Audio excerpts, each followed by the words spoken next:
Bismillahirrahmanirrahim. How are you all? Samaj International Basics of Chemistry, Lecture 11. I hope you are enjoying this series of Basics of Chemistry. How many topics so far? We have discussed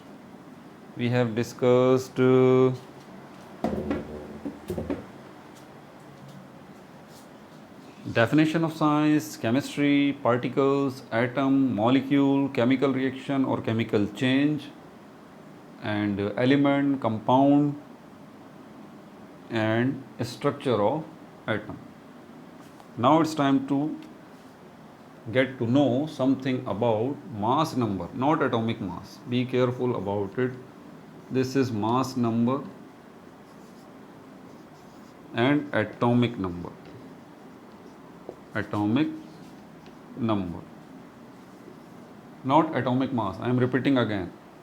Without having a crystal clear concept of the word unit,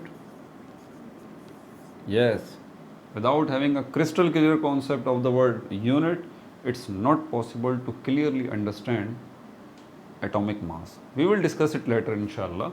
Don't worry at all. So first of all, mass number, very simple, very simple.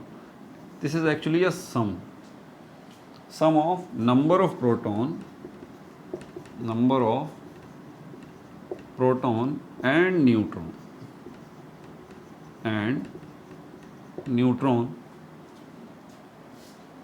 If I ask you to tell me the mass number of an atom, suppose oxygen atom, and you have 8 electron, proton 8 and neutron 8, what you are to do?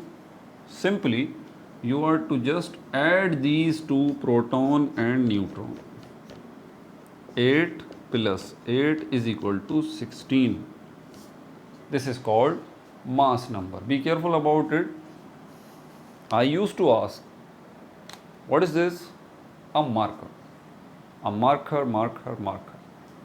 I did not ask you the function of this marker. No need to tell me that, sir, we use it to write on the board. No, that was not my question. My question was very simple. What is this? And the answer would be very simple. This is a marker. Just like this. What is this mass number? It's a number. It's a number. How can you obtain this number? By adding the number of proton and neutrons. Got it? Any issue? No. Before going to tell you the atomic number, I would like to tell you something more.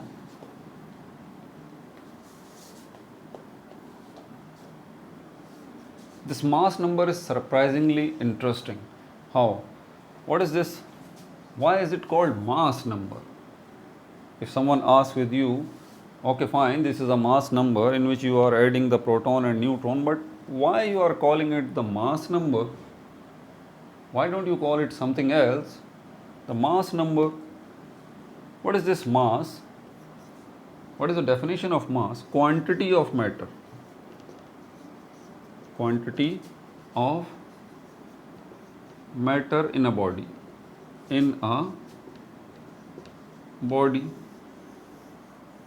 Quantity of matter in a body. Or better to call it, no, don't go that fast, it's enough. Quantity of matter in a body.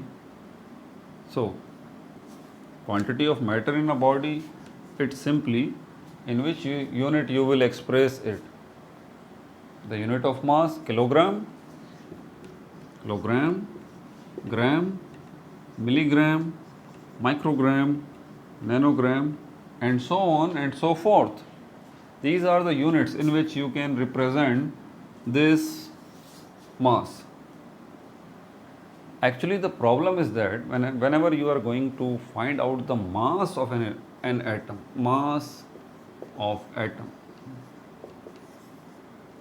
these two particles are responsible of making up the mass of an atom, the neutron and the proton, which are concentrated in the nucleus of an atom. These both are responsible. Got it? What about electron? Electrons are almost massless. Almost. I am using the word almost. Almost.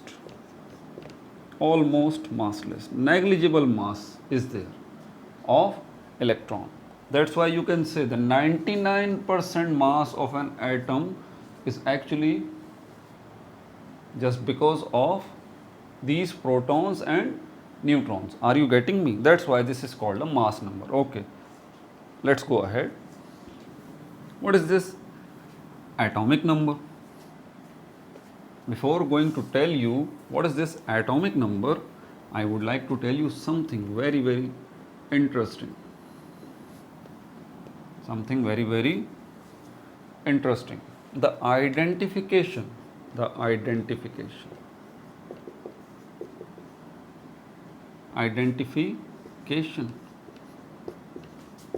an atom.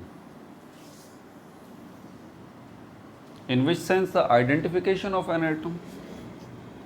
Simple wording, which group? Which group? For example, I give you an atom. You don't know the name of that atom, but you can count the number of proton, number of neutron and number of electron. For example, I give you an atom and you can see by your eyes, suppose that there are 8 electrons and 8 protons and 8 neutrons, 8 protons, 8 neutrons and 8 electrons. All the atoms look similar, all the atoms are colorless, all the atoms are in circular shape. So how can you tell that? I had already explained you in my starting lecture that we had made the groups of atoms. First of all, we have classified all the atoms, we have separated them out, in different classes, in different groups, right? So how can you identify the group of this atom, the group or family of this atom, the group or family of this atom? We made families of all the atoms, family of this atom. How can you identify? This number tells you the number of proton. Only this number tells you the number of proton. The number of proton, and the number of proton is actually called the atomic number. Very simple. The number of atom is called the atomic number. Now, you would be surprised that how, sir, how is it possible that in the beginning you told us that the identification, this number identifies you. With the help of this number you can identify the family of an atom. Listen to me carefully. With the help of this number you are identifying the family of this atom. How? Because this number is unique. This number is unique. It's not possible. It can never be changed. It can never be changed. If you are calling an atom that this is an oxygen atom, if you are calling an atom that this is an oxygen atom, then there must be 8 protons. There must be 8 protons, because the number of proton is the identification that this atom belongs to the oxygen family. Got it? And this number is called the atomic number, the number of proton. So, what is the atomic number of this 8? The atomic number of this atom, I don't know from which family this atom belongs to. I know these things. So, we will have to do, we will have to take out the catalog in which the families are written, and you are searching out the catalog, you are taking out the catalog. I will denote the name of that catalog. Well, let's tell you, the periodic table is that catalog in which you can see the variety of atoms, and you see that those atoms which has 8 protons in their nucleus belongs to oxygen family. This is the identification. Got it? I'm not going that so deep because I know this is your beginning.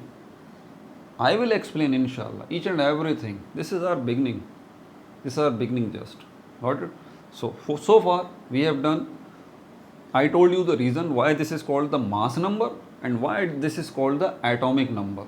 Atomic number with the help of this is fixed. It's not possible. It can never be changed. It can be changed. The number of electron can be changed during a chemical reaction. How? I will explain you later.